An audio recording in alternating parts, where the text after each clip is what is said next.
ಆತ್ಮೀಯ ವಿದ್ಯಾರ್ಥಿ ಮಿತ್ರರೇ, ನಾವು ಹಿಂದಿನ ಒಂದು ತರಗತಿಯಲ್ಲಿ ಕೌನ್ಸ್ಲಿಂಗ್ ಸೆಷನ್ನ ಕೆಲವೊಂದು ರೆಕಾರ್ಡ್ಸ್ಗಳನ್ನು ಯಾವ ರೀತಿಯಾಗಿ ನಾವು ಮೇಂಟೈನ್ ಮಾಡಬೇಕು ಅನ್ನೋದನ್ನು ನೋಡಿದ್ದೀವಿ. ಅದು ಎಷ್ಟರ ಮಟ್ಟಿಗೆ ಸೆಕ್ಯೂರ್ ಆಗಿರಬೇಕು ಅಂತಂದಾಗ ನಮ್ಮನ್ನು ಮತ್ತು ಕ್ಲೈಂಟನ್ನು ಬಿಟ್ಟಾಗ ಬೇರೆ ಯಾರಿಗೂ ಗೊತ್ತಾಗದ ಹಾಗೆ ನಾವು ಮೇಂಟೈನ್ ಮಾಡಬೇಕಾಗುತ್ತೆ ಅನ್ನೋದನ್ನು ತಿಳ್ಕೊಂಡಿದ್ದೀವಿ. ಕೆಲವೊಂದು ಸಂದರ್ಭದಲ್ಲಿ ಕೆಲವೊಂದು ಕೋರ್ಟ್ ಆದೇಶಕ್ಕೆ ಅನುಗುಣವಾಗಿ ನಾವು ಆ ರೆಕಾರ್ಡ್ಸನ್ನು ಹೊರಗಡೆ ಬಿಡುವಂಥದ್ದು ಮತ್ತು ಟ್ರಾನ್ಸ್ಫರ್ ಆದಾಗ ಅದನ್ನು ನಾವು ಹೊರಗಡೆ ಬಿಡ್ತಕ್ಕಂಥದ್ದನ್ನು ನಾವು ನೋಡ್ತೀವಿ. ಈಗ ನಾವೇನು ಮಾಡೋಣ ಅಂತಂದಾಗ ಇವತ್ತಿನ ಒಂದು ತರಗತಿಯಲ್ಲಿ ನಾವು ಕ್ಲೈಂಟ್ಸ್ ಜೊತೆಗೆ ಯಾವ ರೀತಿಯಾದಂಥ ಒಂದು ಸಂಬಂಧವನ್ನು ಬೆಳೆಸಬೇಕು, ಎಸ್ಟಾಬ್ಲಿಷಿಂಗ್ ರ್ಯಾಪೋ, ಸಂಬಂಧ ಹೇಗೆ ಬೆಳೆಸಬೇಕು, ಹೇಗೆ ಆ ಸಂಬಂಧ ನಾವು ಬೆಳೆಸಲಿಕ್ಕೆ ಸಾಧ್ಯ ಇದೆ ಅಂತ ಅನ್ನೋದನ್ನು ಇವತ್ತು ನೋಡೋಣ. ಆ ರ್ಯಾಪೋವನ್ನು ಹೇಗೆ ಡೆವಲಪ್ ಮಾಡಬೇಕು ಅನ್ನೋದನ್ನು ನೋಡಬೇಕು. ರ್ಯಾಪೋ ಅಂತಂದರೆ ಏನು? ನಾವು ಸಂಬಂಧ ಅಂತ ಹೇಳ್ತೀವಿ, ಸಂಬಂಧದ ಬೆಳವಣಿಗೆ, ಒಂದು ಪಾಸಿಟಿವ್ ರಿಲೇಷನ್ಶಿಪ್ ಅಂತಲೇ ಹೇಳ್ತೀವಿ. ಇಲ್ಲಿ rapport is facilitate by the presence of counsellor, offered conditions such as genuineness, respect and acceptance of client. This is also the stage in which the traits, behaviors or fundamental character strength of the counselor come forward in order to instill trust and confidence in the client. ನಾವು ಮೊದಲೇ counsellor ಮತ್ತು ಕೌನ್ಸ್ಲಿಯರ್ ರಿಲೇಷನ್ಶಿಪ್ಪನ್ನು ನೋಡಿದ್ದೀವಿ. Counsellor ಮತ್ತು ಕೌನ್ಸ್ಲಿಯರ್ ರಿಲೇಷನ್ಶಿಪ್ಪನ್ನು ನೋಡುವಾಗ ಯಾವ ರೀತಿಯಾಗಿ ನಾವು develop ಮಾಡಬೇಕು ಅನ್ನುವುದನ್ನು ಭಾಳಷ್ಟು ಕೂಲಂಕುಷವಾಗಿ ಚರ್ಚೆಯನ್ನು ಮಾಡಿದ್ದೀವಿ. ಈಗ ರ್ಯಾಪೋ ಅಂತಕ್ಕಂಥದ್ದು ಸಂಬಂಧ ಅಂತಕ್ಕಂಥದ್ದರ ಒಂದು ಸರಿಸಮಾನವಾದಂಥ ಪದ. ಇಲ್ಲಿ ಹೇಗೆ ಅದನ್ನು ನಾವು ರ್ಯಾಪೋವನ್ನು ಡೆವಲಪ್ ಮಾಡಬೇಕು ಆ ಕ್ಲೈಂಟ್ ಜೊತೆಗೆ ಅಂತನ್ನುವಾಗ ಸಂಬಂಧಗಳು ಹೇಗೆ ಬೆಳವಣಿಗೆಗೊಳಿಸಬೇಕು ಅನ್ನುವುದ ಅರ್ಥ ಆಗುತ್ತೆ. ಹೀಗಾಗಿ ಅವನು ಹೇಳ್ತಾನೆ ಯಾವ ರೀತಿಯಾಗಿ ಮತ್ತೆ ಅಲ್ಲಿ ಯೂಸ್ ಮಾಡಿರ್ತಕ್ಕಂಥ genuineness, respect, acceptance of the client, ಈ ಮೂರು ಕ್ಯಾರೆಕ್ಟರ್ಸ್ಗಳು ನಮ್ಮಲ್ಲಿ ಇದ್ದಾಗ ಸಹಜವಾಗಿ we will develop the rapport with the client. ಈ ರ್ಯಾಪೋ ಅಂತಕ್ಕಂಥದ್ದು ಏನಾಗುತ್ತೆ ಅಂತಂದಾಗ ಸಂಬಂಧ ಅಂತಕ್ಕಂಥದ್ದು ಏನು ಈ ಒಂದು ಕೌನ್ಸ್ಲಿಂಗ್ ಒಂದು ಪ್ರೋಸೆಸ್ಸಲ್ಲಿ ಅಂತ ನಾವು ನೋಡಿದ್ದೆ ಆದರೆ this is the initial stage of development of the relationship between the client and counsellor.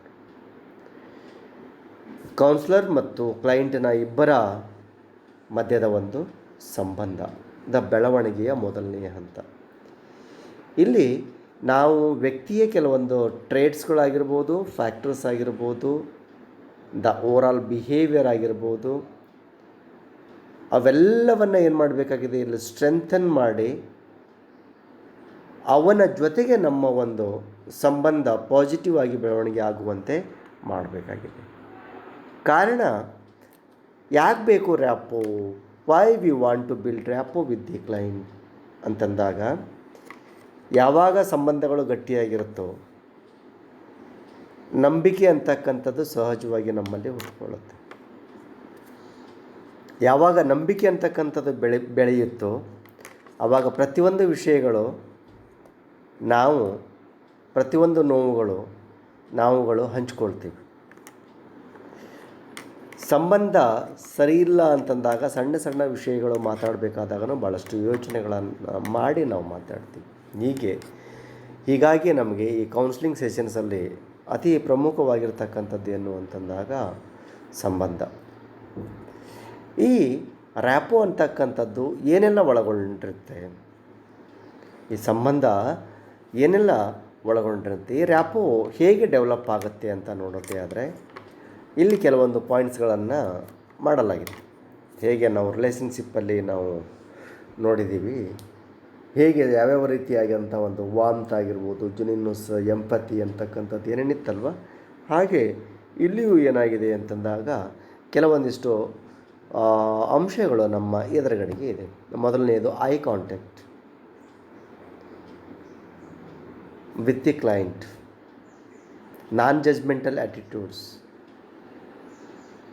creativity, flexibility, positive mental attitude, or reinforcing small gains, resiliency. ಈ ಎಲ್ಲ ಗುಣಗಳು ಒಂದು ವೇಳೆ ನಮ್ಮಲ್ಲಿ ಇತ್ತು ಅಂತಂದಾಗ ನಾವು ಭಾಳಷ್ಟು ಸಹಜವಾಗಿ ಅವರ ಜೊತೆಗೆ ಒಂದು ಪಾಸಿಟಿವ್ ಒಂದು ರ್ಯಾಪೋವನ್ನು ಡೆವಲಪ್ ಮಾಡ್ಬೋದು ಅಂತ.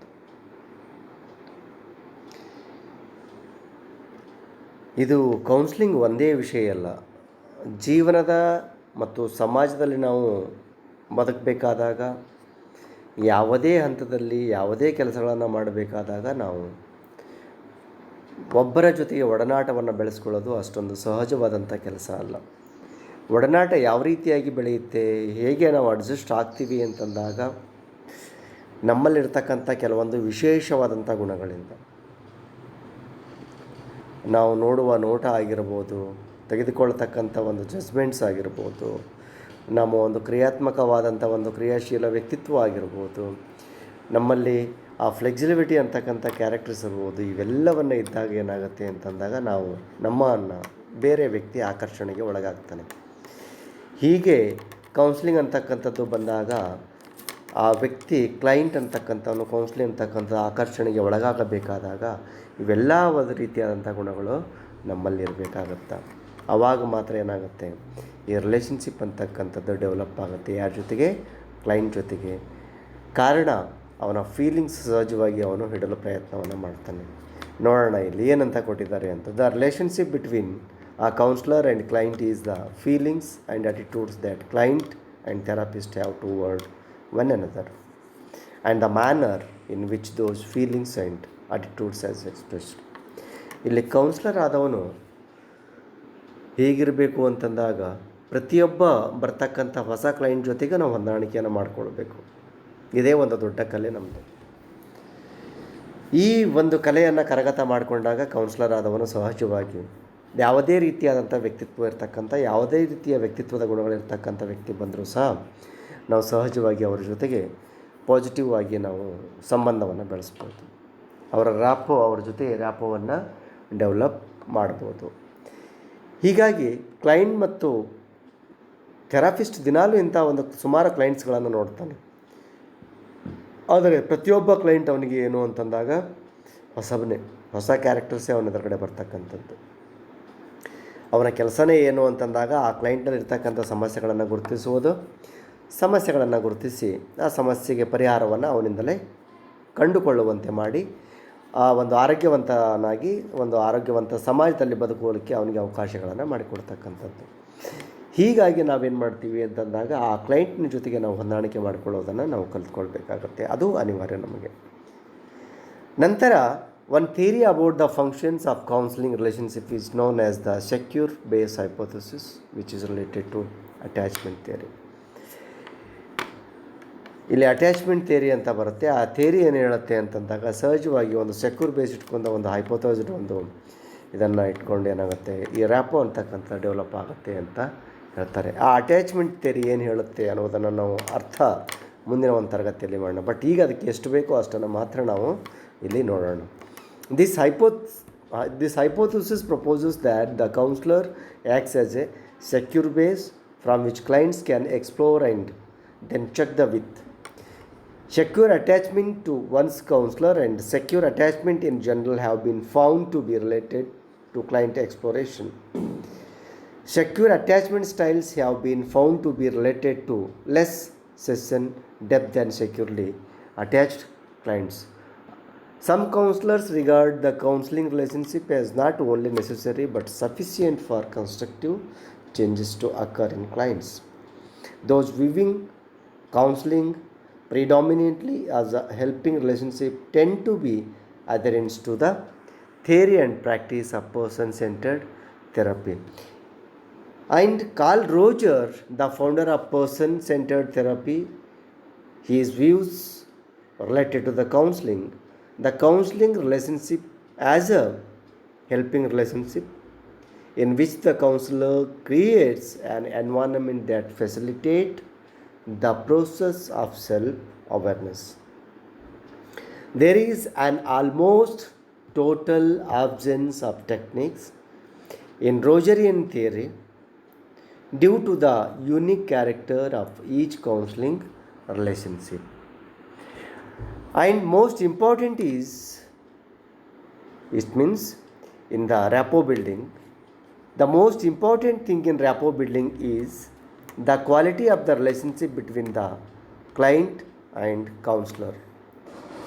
The counselor offered qualities called the core conditions are empathic understanding, respect and acceptance for clients, current status of being and congruence or genuineness. Empathy is the ability to understand what the client's feeling. This refers to the counselor's ability to understand sensitively and accurately the client's experience and feelings in here and now. It is a skill used by person-centered therapist to show understanding of the client emotions. And empathy is different to sympathy.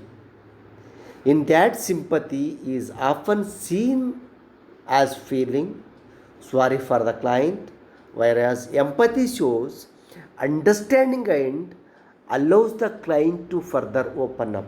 This is the difference between these two, sympathy and the empathy. An important task of the person-centered counselor is to follow precisely what the client is feeling and communicate to them that the therapist understands what they are feeling. They are means client feeling. And unconditional positive regards refers to the counselor accepting, respecting and caring about the clients and his feelings and his emotions. It does not mean that the counselor has to agree with everything the client says or does. However, the counselor should see client as doing the best. Maybe he or she can and demonstrate this by experiencing or expressing concerns rather than disagreeing with him or her. In unconditional positive regard allows clients to express how they are thinking without feeling judged and help to facilitate the change process by showing they can be accepted. And related to the another important factor in the person-centered therapy, that is a congruence, is whether or not counselor are genuine and authentic in what they say and do. Quite often, if the therapist is saying one thing but the body language is reflective of something else, this is happen. Clients are aware of this and may impact on their trust and openness in the counseling relationship. We must be concentrate this type of the behavior in the time of counseling sessions. And steps of rapport development. The first step in the rapport development, be prepared. The first one is be prepared. Read your client notes before each session. ಹಿಂದೆ ಏನಾಗಿದೆ ಅಂತ ಅನ್ನೋದನ್ನು ನೀವೇನು ಮಾಡಿ ಅಂತಂದಾಗ ಒಂದು ಬಾರಿ ಕಣ್ಣಾಡಿಸಿ. This might should obvious.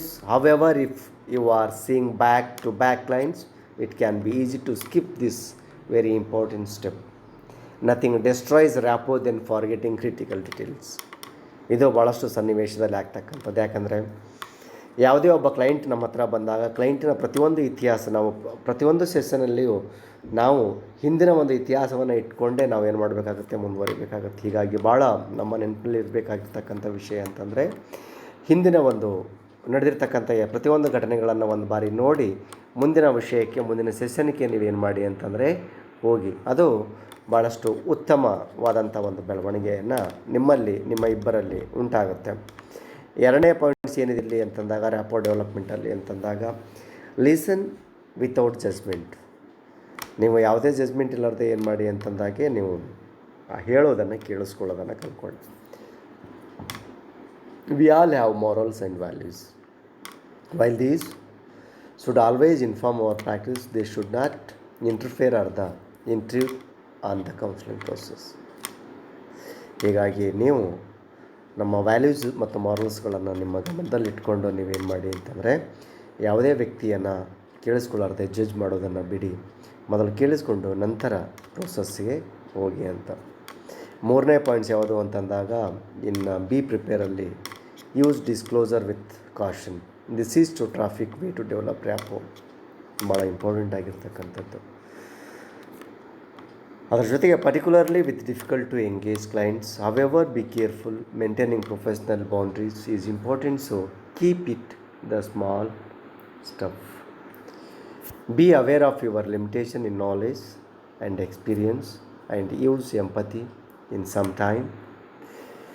And also in this empathic situation, active listening is important. Active listening not only creates a sense of trust during counseling, but it leads to the development of empathy. This is by far the most powerful tool when it comes to developing rapport. ಇದು ಭಾಳಷ್ಟು ನಾವು ಕೇರ್ಫುಲ್ಲಿಯಾಗಿ empathetic ಬಿಹೇವಿಯರನ್ನು ಕ್ಯಾರೆಕ್ಟರ್ಸನ್ನು ತೋರಿಸುವಾಗ ನಾವು ಎಚ್ಚರವಾಗಿ ನಾವು ಈ ಒಂದು ಕ್ಯಾರೆಕ್ಟರ್ಸನ್ನು ಏನು ಮಾಡಬೇಕು ಅಂತಂದರೆ ಇಂಟ್ರಡ್ಯೂಸ್ ಮಾಡಬೇಕು. ಇಲ್ಲದೇ ಇದ್ದರೆ ಸ್ವಲ್ಪ ಕಷ್ಟ ಆಗುತ್ತೆ. ಹೀಗೆ ಓವರಾಲ್ ನಾವು ಇಲ್ಲಿವರೆಗೆ ಒಂದು ಏನು ಈ ರ್ಯಾಪೋ ಡೆವಲಪ್ಮೆಂಟ್ ಬಗ್ಗೆ ಚರ್ಚೆ ಮಾಡ್ತಾ ಬಂದಿದ್ದೀವೋ, ಆ ರ್ಯಾಪೋ ಡೆವಲಪ್ಮೆಂಟ್ ಬಗ್ಗೆ ನೋಡಿದಾಗ ಒಂದೇ ನಮ್ಗೆ ಅನ್ಸೋದು ಏನು ಅಂತಂದಾಗ ಸೇಮ್ ನಾವು ರಿಲೇಷನ್ಶಿಪ್ಪನ್ನು ಹೇಗೆ ಡೆವಲಪ್ ಮಾಡ್ತೀವೋ ಅದೇ ಒಂದು ಸ್ಟೆಪ್ಸ್ಗಳನ್ನು ಇಟ್ಕೊಂಡು ಅದೇ ಒಂದು ಕ್ಯಾರೆಕ್ಟರ್ಸ್ಗಳನ್ನು ನಾವು ಇಲ್ಲಿ ತೋರಿಸಿ ರ್ಯಾಪೋ ಡೆವಲಪ್ ಮಾಡ್ಕೊಳ್ಳಿಕ್ಕೆ ಅನುಕೂಲ ಆಗುತ್ತೆ. ಯಾವಾಗ when we are developing the rapport with the clients, the automatically ಏನಾಗುತ್ತೆ ಅಂತಂದಾಗ counselling session will be going easy way. ಹೀಗಾಗಿ ಯಾವಾಗ ಈಜಿ ವೇ ಹೋಗುತ್ತೆ ಆವಾಗ ನಾವು ಭಾಳಷ್ಟು ಸರಳವಾಗಿ ಆ ವ್ಯಕ್ತಿಯನ್ನು ಸಮಸ್ಯೆಯಿಂದ ಹೊರ ತರಬಹುದು ಅಂತ ಹೇಳುತ್ತಾ ಮತ್ತೆ ಮುಂದಿನ ಸೆಷನಲ್ಲಿ ಹೊಸ ವಿಷಯದೊಂದಿಗೆ ಭೇಟಿಯಾಗೋಣ. ನಮಸ್ಕಾರ.